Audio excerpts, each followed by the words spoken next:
안녕하세요. 미녀와 순정남 드라마 리뷰를 시작하겠습니다. 공진택 고필승 유전자 검사 결과서가 도착했습니다. 홍혜교의 핸드폰이 울렸네요. 하지만 진상구와의 만남에 정신이 없어 홍혜교는 문자를 놓치고 말았습니다. 이 하나의 행동이 얼마나 큰 파장을 불러올지 홍혜교는 감히 생각하지 못했던 건데요. 결국 홍혜교가 검사를 처음 신청하면서 작성했던 지금의 집 주소로 공진택과 고필승의 친자 확인 유전자 검사 결과서가 날아오고 말았습니다. 홍혜교가 처음 유전자 검사 결과서를 받으러 병원으로 갔을 때 공진택과 장수연 둘 다 고필승의 친부모라는 결과를 알게 되었었죠. 하지만 장수연 것만 확인서를 받아왔던 건데요. 일이 어떻게 됐든 자신에게 중요했던 건 장수연과 고필승의 관계였기 때문에 공진택과 고필승의 관계는 자신이 지금 저지르는 일에 조금도 도움이 되지 않았던 것이죠. 그때 제대로 처리하지 못하고 온 것도 문제지만 지금 자신 옆에 진상구만 없었더라도 홍혜교는 제때 문자를 확인하고 공진택 검사 결과서는 필요 없다고 완벽하게 뒤처리를 할 수 있었을 텐데요. 결국은 진상구 때문에 모든 사단이 나고 말았네요. 진상구는 머지않아 공진단의 친부라는 사실이 밝혀질 예정이라 이래저래 홍혜교 인생에 도움이 전혀 안 되는 남자가 아닌가 싶네요. 결국 우편으로 날아온 유전자 검사 결과서는 고필승이 공진택의 친아들이라는 증명서였습니다. 내 아들 필승아, 너를 몰라봐서 정말 미안해. 이 아버지를 용서해다오. 공진택은 고필승에게 사과를 했네요. 자신도 모르게 터져나오는 울음을 꾹꾹 눌러 참았지만 쏟아져 나온 눈물은 어쩔 수 없이 공진택의 얼굴을 적시고 말았습니다. 홍혜교가 유전자 검사표를 가지고 와서 고필승이 장수연의 친아들이라고 했을 땐 정말 세상이 무너지는 것만 같았던 공진택이었는데요. 공진택과 장수연의 사이에 조그만 틈이라도 생기길 기다렸던 홍혜교와 공대숙은 그 당시 아주 신이 났었죠. 시고모라는 사람이 손을 번쩍 들어 장수연의 따귀까지 날렸고 말이죠. 결국 장수연은 집에서 쫓겨나게 되고 공진택은 이혼을 하겠다고 변호사까지 선임을 하는 최악의 상황이 오게 된 것이었는데요. 공진택은 거기서 끝내지 않았죠. 한창 드라마를 촬영하고 있는 상황에 고필승을 일방적으로 사퇴시키는 일까지 만들었었네요. 물론 중간에 공진단이 나서서 눈엣 가시 같은 고필승을 몰아내야 한다고 헛바람도 넣었던 거고요. 하지만 우여곡절 끝에 고필승이 아주 성공적으로 드라마 장미의 집을 인기리에 방영하게 되면서 반전이 일어나고 말았습니다. 드라마가 대대적인 성공을 거두면서 APP그룹의 이미지를 상승시키고 기업의 가치를 드높이는 상황까지 만들게 되었는데요. 그룹 이사회에서는 고고엔터테인먼트 대표로 되어 있던 공진단을 잘라버리고 고필승을 대표로 승진까지 시키는 결정을 하게 되었네요. 그야말로 반전 중에 반전이 일어난 것인데요. 하지만 더 큰 반전이 기다리고 있다는 것을 아직은 아무도 모르고 있네요. 사실 고필승의 친아버지는 공진택입니다. 장수연은 등산을 가서 죽게 된 예전의 남자친구가 고필승의 친아버지라고 완전히 믿고 있었죠. 자신이 한국으로 돌아와 공진택을 만나게 되고 일사천리 결혼을 하긴 했지만 시기적으로 볼 때 임신된 아이는 전 남자친구가 아빠라고만 생각했던 것인데요. 장수연은 전 남자친구조차 잃었던 아픔이 있어서 또 가정이 파탄 날까봐 많이 두려웠던 게 아닌가 짐작이 되네요. 공진택 몰래 낳은 아이를 김선영의 집 앞에 데려다 놓고 말았습니다.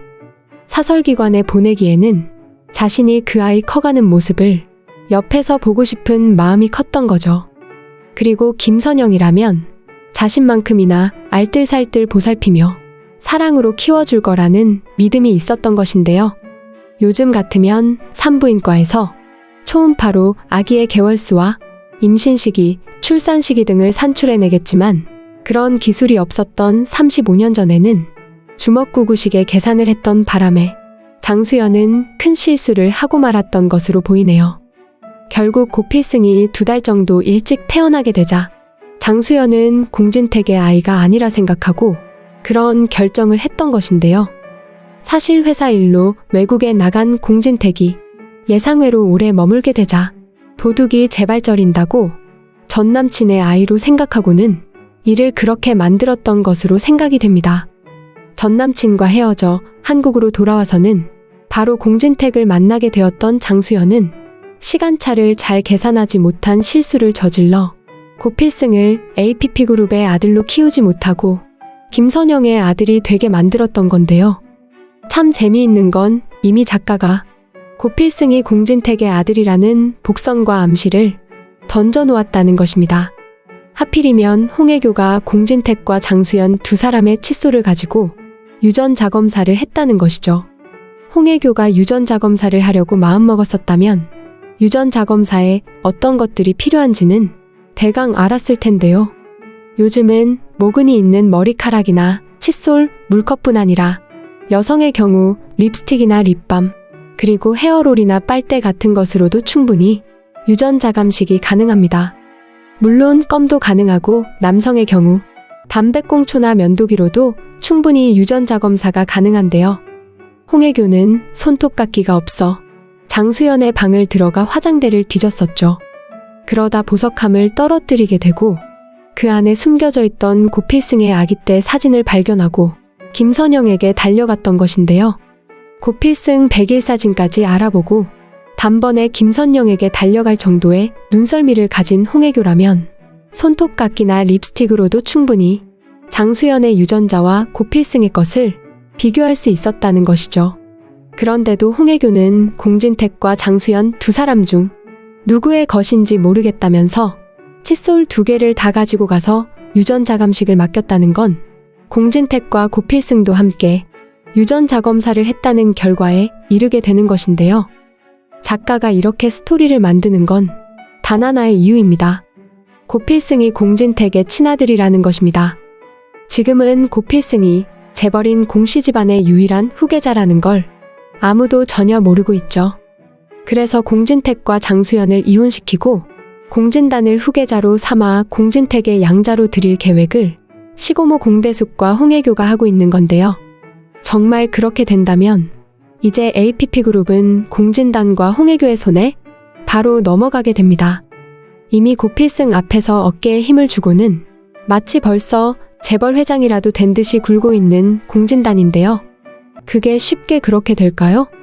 공진단은 홍혜교의 계략으로 지금 공씨 집안 자손으로 살고 있지만 사실은 그 집안 핏줄이 아닙니다. 공진단이 아니 진상구의 아들 진진단인데요. 진상구는 그걸 모른 척하고는 홍혜교에게 접근을 했지만 이미 스스로 알고 있다는 것을 진상구는 표현했었죠. 33회 드라마에 보면 진상구가 등장을 합니다. 진상구는 홍혜교가 매장으로 출근하는 차에 오르는 걸 보면서 제일 먼저 했던 말이 우리 아기였습니다.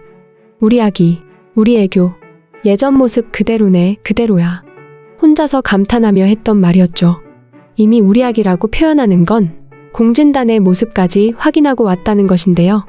그러고는 능청맞게 홍혜교를 속였죠. 홍혜교 앞에서 공진단의 잡지 사진을 보이면서 자신의 아버지를 꼭 닮았다고 이야기를 꺼냈네요. 물론 그 상황을 공진단이 모두 보고 있었던 건데요. 공진단은 자신이 공진단이 아니라 진진단이라는 사실에 너무도 절망하면서도 절대 그 사실을 드러내서는 안 된다고 협박을 하게 될 텐데요. 그런 거짓말과 속임이 얼마나 오래 갈까요?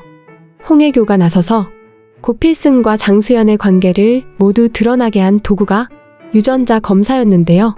공진단 마찬가지죠.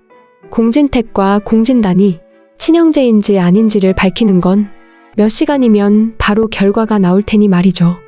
이제 박도라의 기억이 돌아오게 되면서 공진단이 자신을 스폰서 배우로 공작을 꾸몄다는 사실까지 모두 기억을 하게 됩니다. 사실 바닷가 차가운 물 앞에 박도라를 세운 사람은 바로 공진단입니다. 박도라는 마음에도 없는 공진단과 약혼식을 올리려다 도저히 마음을 배신할 수 없어 좌절하고 고통받았던 기억들을 박도라는 모두 되새기게 되는데요. 빚이 아무리 많고 힘든다고 해도 그게 죽을 일은 아니었죠. 더구나 그 빚은 백미자가 도박을 해서 만든 빚이었기 때문에 박도라가 갚아야 할 의무가 있던 것도 아니었고요. 결정적으로 고필승이 마음의 낭떠러지 앞에 서 있는 박도라를 받아주지 않아서 바다에 몸을 던진 건 아니었죠. 결정적인 건 스폰서 배우로 공작을 펴서 호텔 객실에 카메라까지 설치해 놓고는 대형 남자 배우까지 돈 주고 불러와 박도라를 옴짝달싹 못하게 올가버린 공진단의 얄팍한 계략 때문인데요. 박도라는 이제 공진단에게 복수를 시작하게 됩니다. 바로 그 타이밍에 공진택은 고필승과 자신의 유전자 검사 결과서를 받게 되는 건데요. 이제 공진택은 더 기다릴 일이 없죠. 공교롭게도 고필승을 고고 엔터테인먼트 대표까지 시켜놓은 상황이니 얼마든지 더 큰 일을 맡길 수도 있을 텐데요. 더구나 공진택은 장수연 때문에 흥분하고 분노한 모습을 보이긴 했지만 초지일관 장수연을 사랑하고 아끼며 살아온 다정한 남자입니다.